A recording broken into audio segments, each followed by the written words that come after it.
Hola a todas y a todos, bienvenidos, bienvenidas a este vuestro canal. Hoy os vengo a traer un tema que para mí me resulta muy recurrente y muy importante y que aunque no he oído nunca en otras plataformas o en otros canales, sin embargo sí que sé que es un tema que es importante para la mayor parte de las personas. Yo casi diría que estoy completamente seguro de que también os atañe a vosotros, solamente que a lo mejor nunca se os ha ocurrido comentarlo con nadie. El tema es si la madurez es algo que viene con la edad automáticamente o si requiere de algunas características, algunas vivencias, por ejemplo, a lo largo de la vida para alcanzarla. Y si es algo que se alcanza automáticamente a partir de una cierta edad y en caso de que sí, en el mejor de los casos, a partir de cuál. Veréis por qué estoy comentando esto. Yo recuerdo cuando yo era joven, era una persona muy insegura y yo siempre tenía la sensación de que esa inseguridad venía de mi edad, de mi falta de experiencia vital, aunque tampoco sin entrar en detalles, realmente tenía más experiencia vital y no necesariamente positiva de lo que yo hubiera querido. No obstante, siempre tuve la sensación como que no tenía la madurez que a mí me hubiera gustado tener. Ese tipo de madurez serena que conoce las soluciones a todos los problemas, que sabe mantener la calma aún en el peor de los casos, que sabe dar consejos en cualquier circunstancia, aunque sea una situación completamente nueva. Yo admiré siempre a personas que tenían esa madurez, esa seguridad, o al menos eso me lo parecía a mí. Con el tiempo me he ido dando cuenta de que si bien sí he adquirido esa madurez que yo deseaba, no la he adquirido por los caminos en los que yo pensaba que iba a venir. Y ahí es donde me gustaría apelarles a ustedes y preguntarles, ¿han alcanzado esa madurez que deseaban?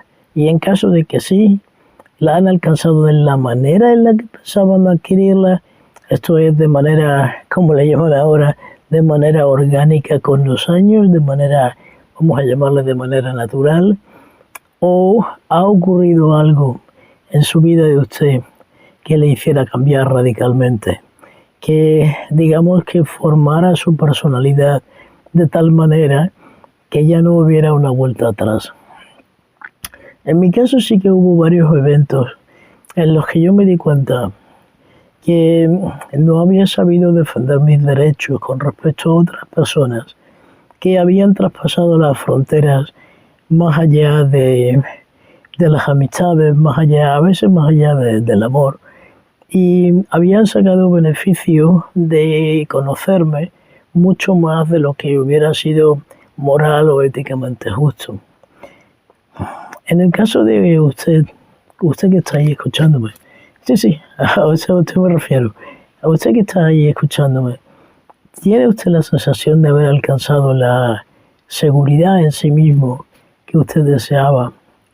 ¿O soy yo solo el que tiene la sensación de que nuestros ancestros, nuestros predecesores, nuestros abuelos, nuestros tíos abuelos, tenían una serenidad y una seguridad en sí mismos que ya hoy en día o no la hemos alcanzado o incluso probablemente no se puede alcanzar con las circunstancias que tenemos ahora?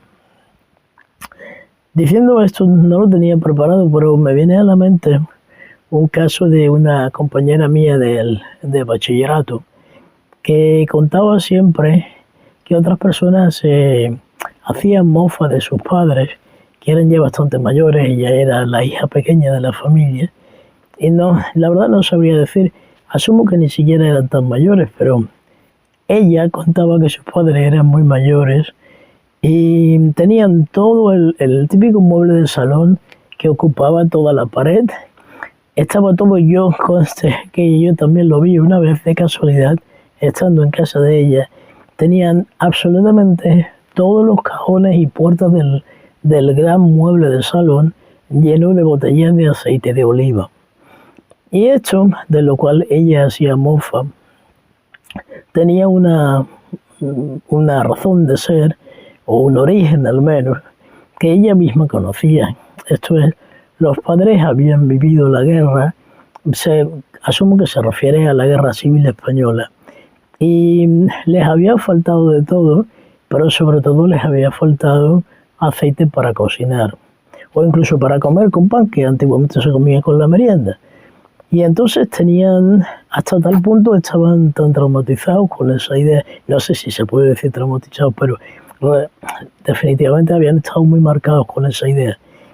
Hasta tal punto que no acumulaban ninguna otra cosa, la casa estaba perfecta, no era un caso de acumulación tipo lo que le llaman ahora síndrome de Diógenes, donde está toda la casa llena de cosas, cachivaches, no. Lo único que ellos acumulaban era aceite de oliva virgen, garrafas y garrafas de no sé cuánto eran, supongo que eran 5 litros de garrafas. No obstante, yo sí que llegué a conocer brevemente a esas dos personas, a los padres de esta chica, y a mí me daba la impresión de que eran personas muy cabales y muy lógicas. Claro, yo no tenía que vivir con ellos, pero creo que eso era más una consecuencia lógica de las circunstancias que habían vivido. Por eso me pregunto para usted, perdón, ¿usted tiene la sensación de que ha ido madurando con los años? Espero que sí. Y en ese caso, ¿son los años en sí lo que le ha dado la madurez o son las circunstancias? En mi caso, como digo, son las circunstancias, porque llega un momento, yo casi ya con 40 años de edad, en lo que yo tenía la sensación de no haber madurado. Y esto es lo que nos produce una disonancia cognitiva, porque cuando uno se mira al espejo, es obvio que ya no tiene la misma cara que teníamos cuando teníamos 18 años. Sin embargo, hay veces en los que, aunque la vida te pegue duro, es como que uno no aprende. Y entonces cuando se produce una disonancia cognitiva entre la experiencia vital que uno tiene, la madurez que debería tener, pero que no tiene. Y a esa circunstancia yo llegué más o menos hasta mis 40 años de edad. Hasta que se dio una circunstancia en la que alguien me hizo una treta burocrática y básicamente me quedé sin casa. Se quedó con mis cosas, intentó quedarse incluso con mis animales domésticos y me hizo una treta bastante mala, burocrática, y me quedé sin casa. Y entonces, gracias a Dios, sí que conseguí muy rápidamente al menos una alternativa donde vivir, un techo donde vivir, pero fue una circunstancia muy, muy, muy traumática. Dentro de ser una circunstancia traumática, no obstante, sí que llegó el momento en lo que yo me dije a mí mismo qué es lo que he hecho mal. Y lo que había hecho mal eran varias cosas y de eso quiero hablarles hoy. Lo que básicamente había hecho mal, y la razón por la que creo que ahora tengo una madurez que no tenía cuando tenía 40 años, es que yo confiaba en las personas. Eso suena muy duro, suena como que les estoy diciendo que uno no debería confiar. Bueno, sí, les estoy diciendo que uno no debería confiar, o al menos no debería confiar ciegamente. Porque si uno confía ciegamente en las personas, terminas poniendo en riesgo tu vida. Pones en riesgo, si le confías a alguien algo en lo que puede poner en riesgo tu casa, pues puedes perder la casa. Si le confías a un hijo, puedes perder a ese hijo. Si le confías algo del trabajo, puedes perder el trabajo. Y si le confías algo sobre tu esposo, puedes perder a tu esposo. Con lo cual, ¿cuál es la alternativa? ¿No confiar? Sí, se puede confiar, pero no hay ninguna razón para que utilicemos al otro como si fuera un alter ego. Quiero decir, yo no tengo por qué confiarle al otro o comentarle o hacerle partícipe de todos mis pensamientos. Y es ahí donde creo que todos hemos cometido probablemente alguna vez el mismo error. Hemos pensado que tener confianza consiste en que el otro lo sepa absolutamente todo, que el otro sepa todas mis fortalezas, pero también mis debilidades, que el otro sepa cuáles son mis esperanzas, mis anhelos, mis miedos. Y creo que esto viene probablemente de nuestra generación vamos a llamarle pre-internet, pero en especial nos ha influido las circunstancias con el internet, donde todo online es de la participación de cualquiera. Quizás es una contradicción, porque yo ahora mismo les estoy comentando a ustedes precisamente esto que estoy pensando y al mismo tiempo les estoy diciendo que las otras personas no necesariamente tienen que ser partícipes de todo nuestro mundo interior. Pero si lo pensamos así, es en el momento en el que tú le cuentas a alguien tus anhelos que los estás poniendo en riesgo. Entonces, ¿cuál es la solución? ¿No contar nada? Sí, se puede contar, pero yo les propongo una alternativa. A ver, un ejemplo de hace muchísimos años.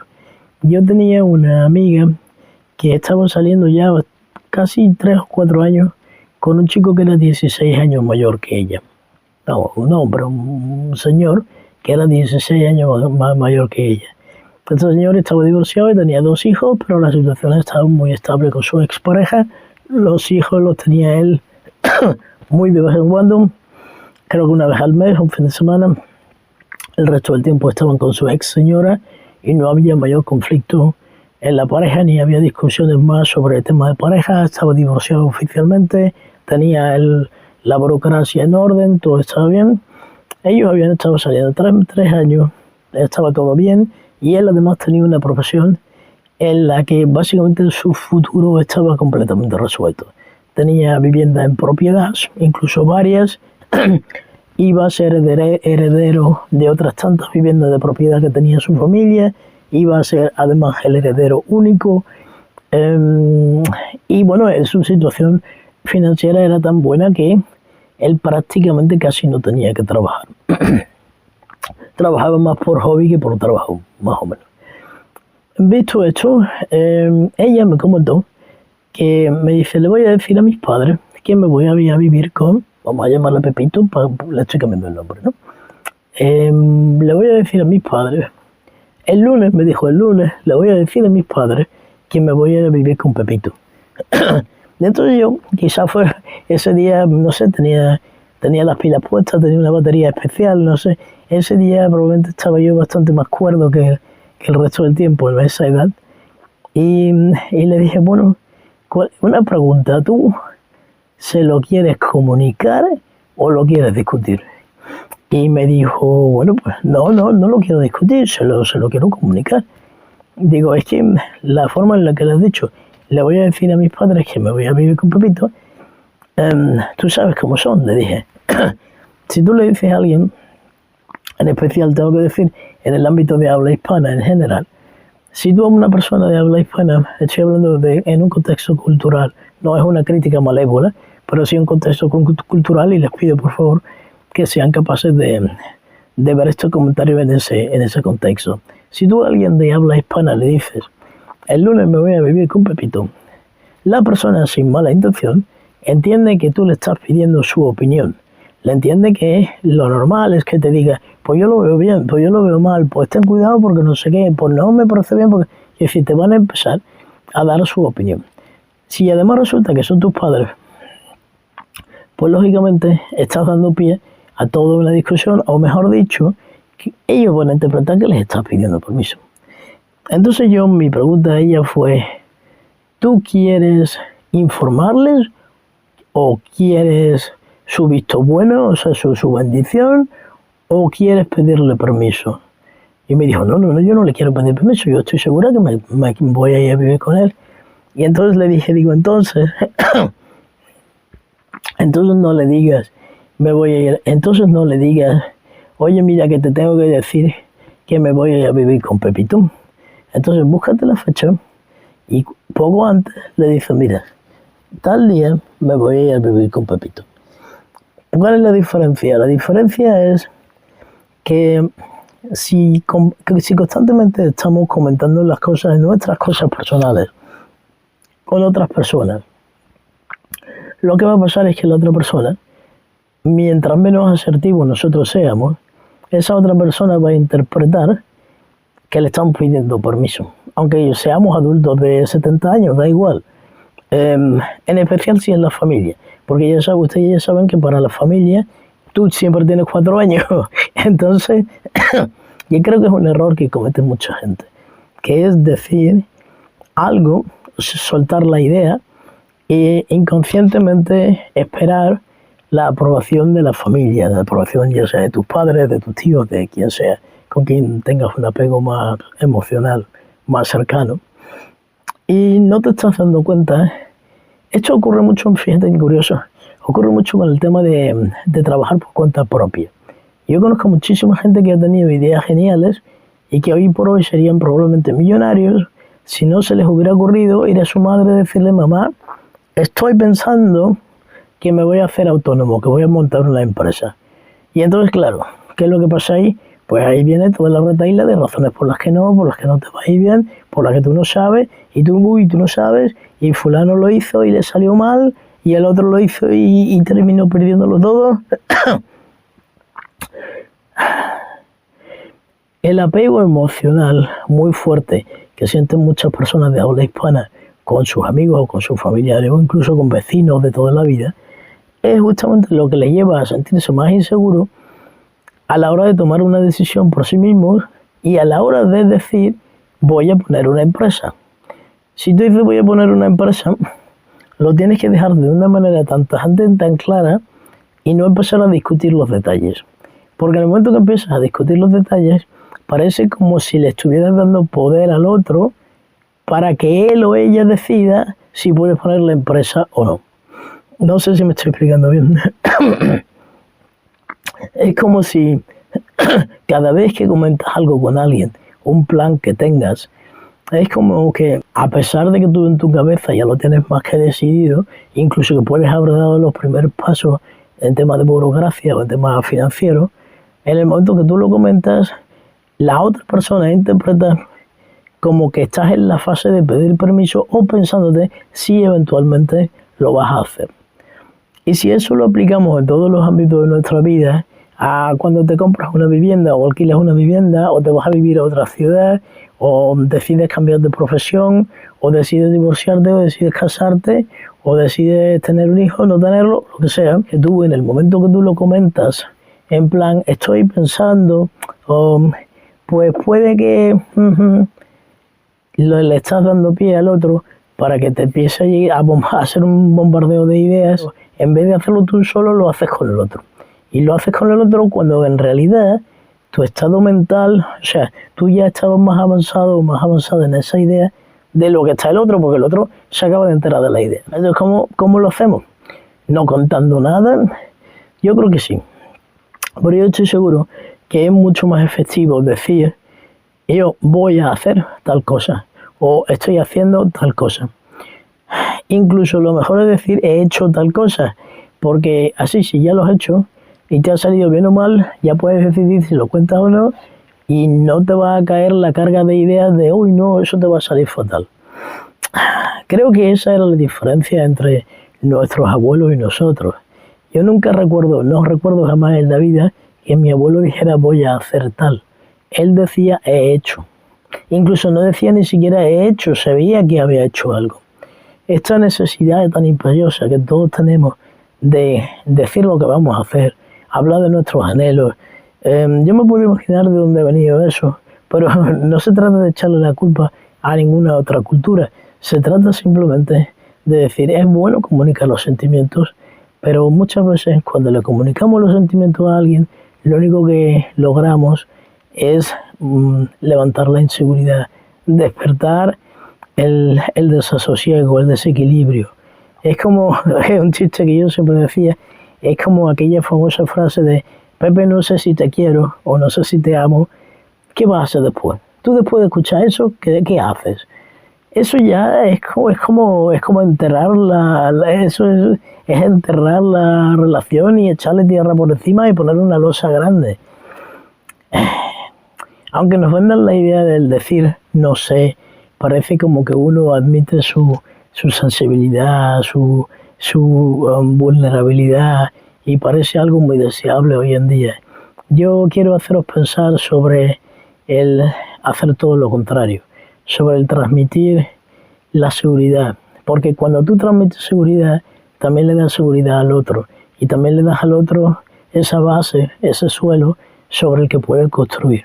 Me gustaría animaros a que busquéis esa seguridad en vosotros mismos, en vosotras mismas. El que nos alejemos tanto de ese continuamente buscar lo que no está bien, lo que no hacemos bien, lo que deberíamos hacer bien, y que lleguemos por fin a ese estatus que siempre pensábamos que iba a llegar con la edad, que es el por fin saber lo que quieres y por fin, aunque luego no salga, nadie lo sabe. No te das cuenta, ni siquiera el que parece súper seguro. Al final nadie tiene la garantía. Pero me gustaría animaros a que por fin seáis aquel ser humano que de pequeño pensabais que eran vuestros padres o que eran vuestros abuelos, que eran gente que de verdad parece que lo sabía todo y resolvía todo.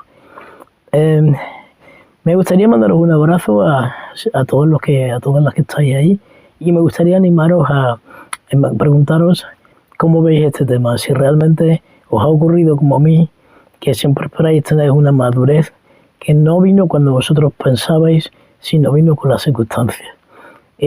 Bueno, me gustaría muchísimo veros en próximos vídeos, si queréis, y desearos, bueno, un buen fin de semana. Hasta pronto.